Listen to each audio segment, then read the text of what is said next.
So we can go all the way back to last week's lecture on pre-Columbian urbanization and think about urbanization shows evidence of the size and complexity of pre-Columbian populations. And urban areas concentrate population and they concentrate resources. So they're sites of concentration of lots of different kinds of resources: political, economic, demographic, social, and even centers of meaning and discourse. So I just was talking about cattle culture. That's something that's being disseminated in an urban area because people are concentrated there. That's where you can have country music bar. And there are also connection nodes to other levels of social organization: regional, state, national, international. And they have a lot of consequences. Cities have a lot of consequences for the urban areas around them. And in the Amazon, rural and urban are very closely linked. A lot of the articles focused on that linkage. One way is through migration, probably the main way. In fact, the United Nations defines urbanization as rural to urban migration.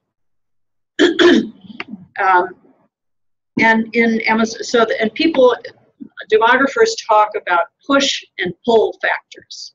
Push factors push people out of rural areas.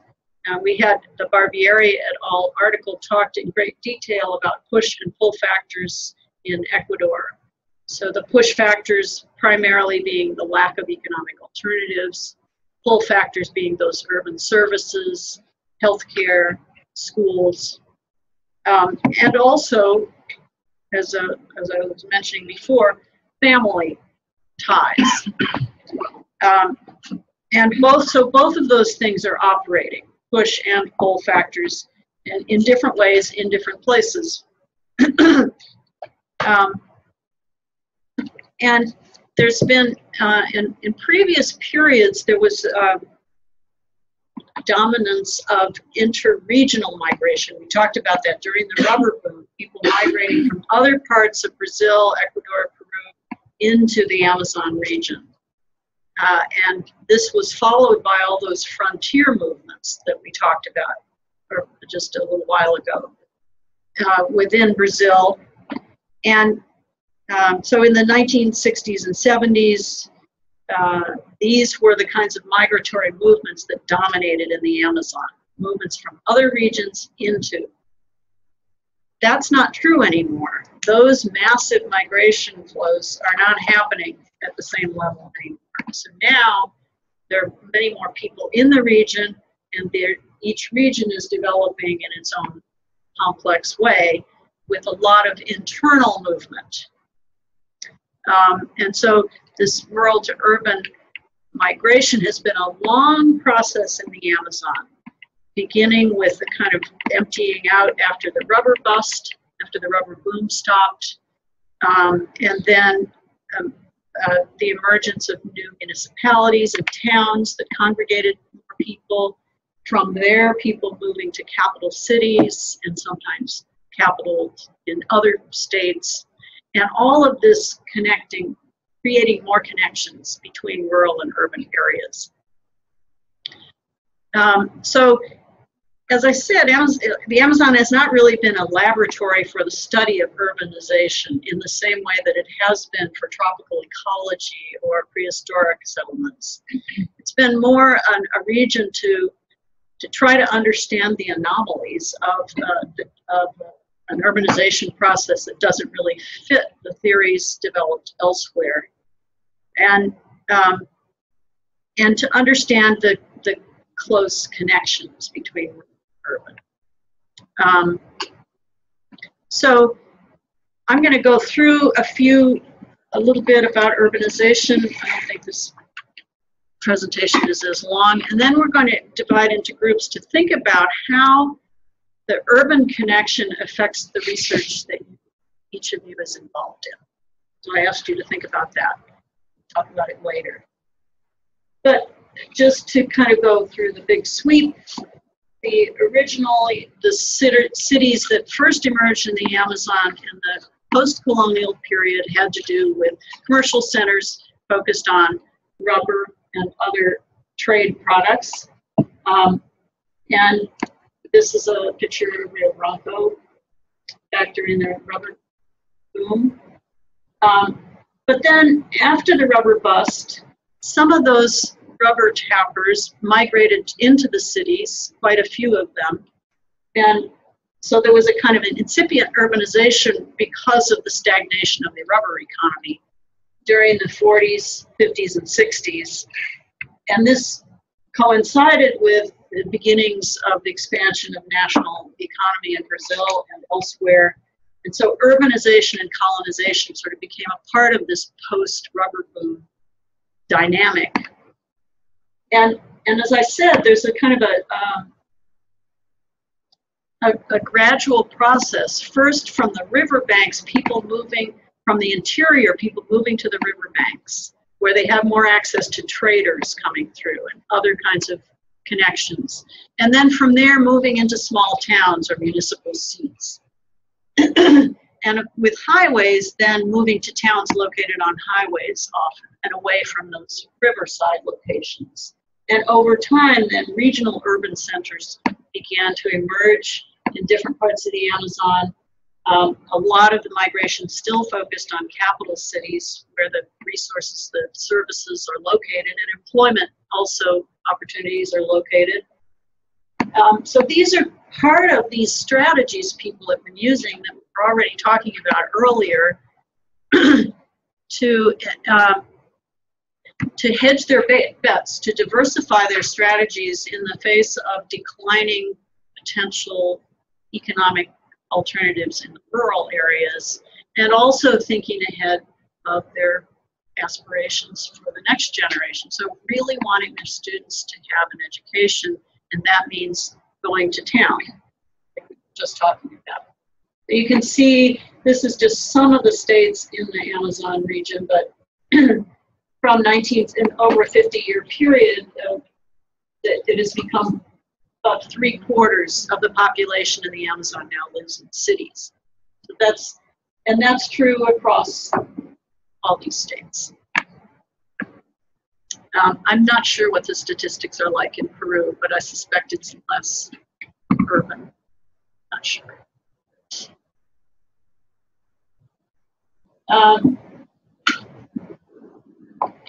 So some of the theories that have been developed, the Browder and Godfrey book makes the case for urbanization in the Amazon being disarticulated, not part of a plan, an economic plan, but rather the result of rural to urban migration that happened spontaneously and which accelerated in the 1970s because of the impact of the policies the military was implementing, and people find urban jobs and become consumers in urban centers.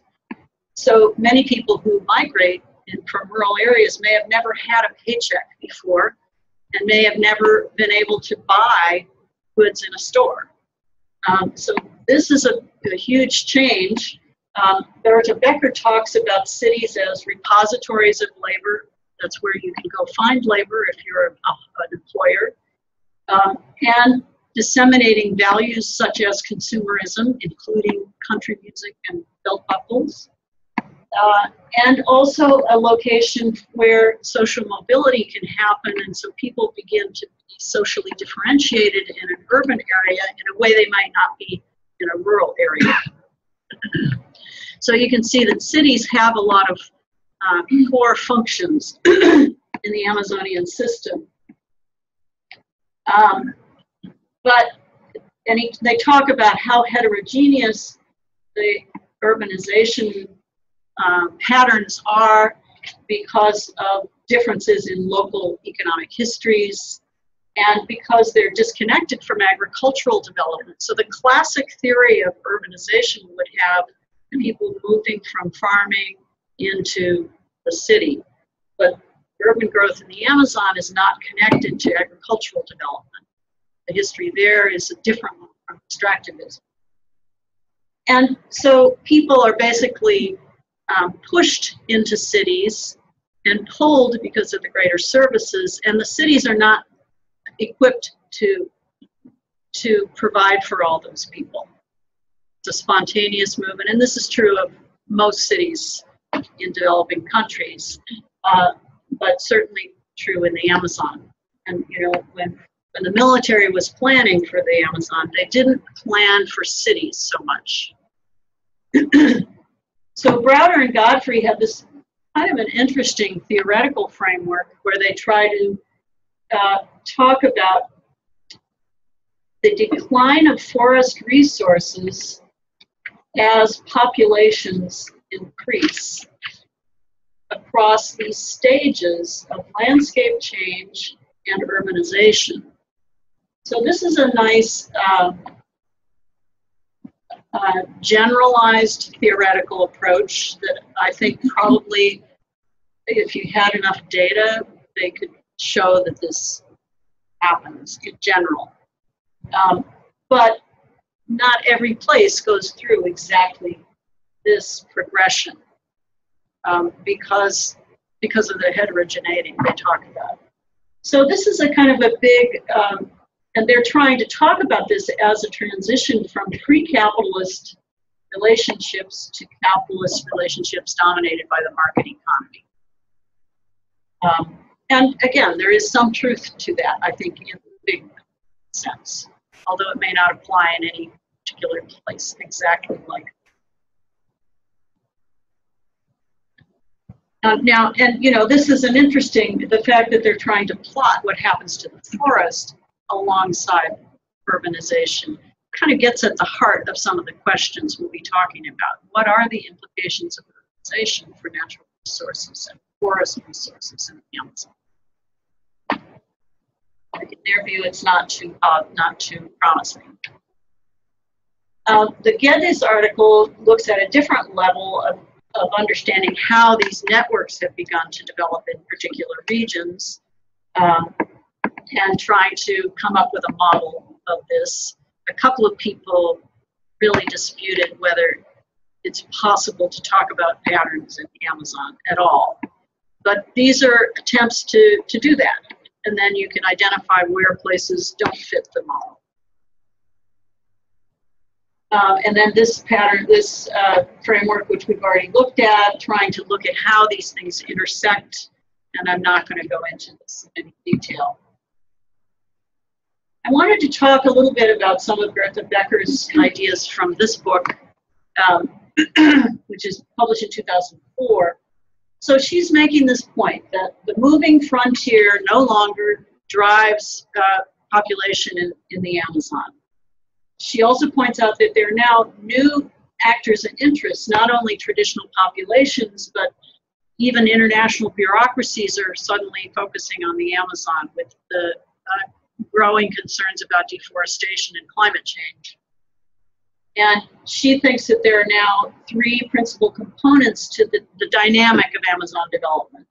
Progressive social groups, which would be those socio-environmental type people, on the one hand. On the other side, the resumption of federal planning and that techno-industrial push. And then these trans-global connections, basically focusing on, as I said, natural resources and forest resources, and using market-oriented tools to try to reduce deforestation and induce low-carbon practices. And the reason this is important for urbanization is that she sees central role for cities in the Amazon as command centers for a new kind of economy that would be based on use of natural resources in new and innovative ways, and technologically advanced services for connections. So she wants to see a whole different kind of city in the Amazon that could be the basis for a future transition. So this is very much the kind of thing we talk about in terms of valorizing standing forests, making them more valuable to be able to compete with other commodities and products that, on the market. And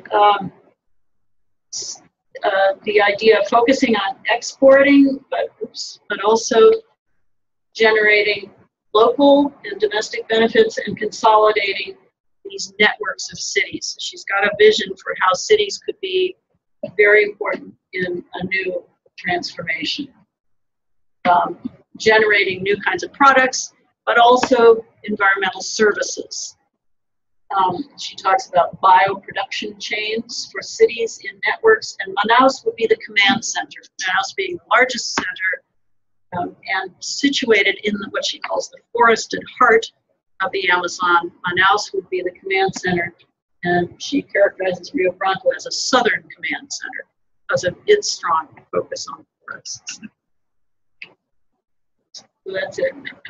So that's the big vision that Bertha Becker has of a way to transform those urban areas into a motor for a new kind of development. I'm not sure to what extent that's happening, but it's a nice vision. And there may be some of those elements already happening.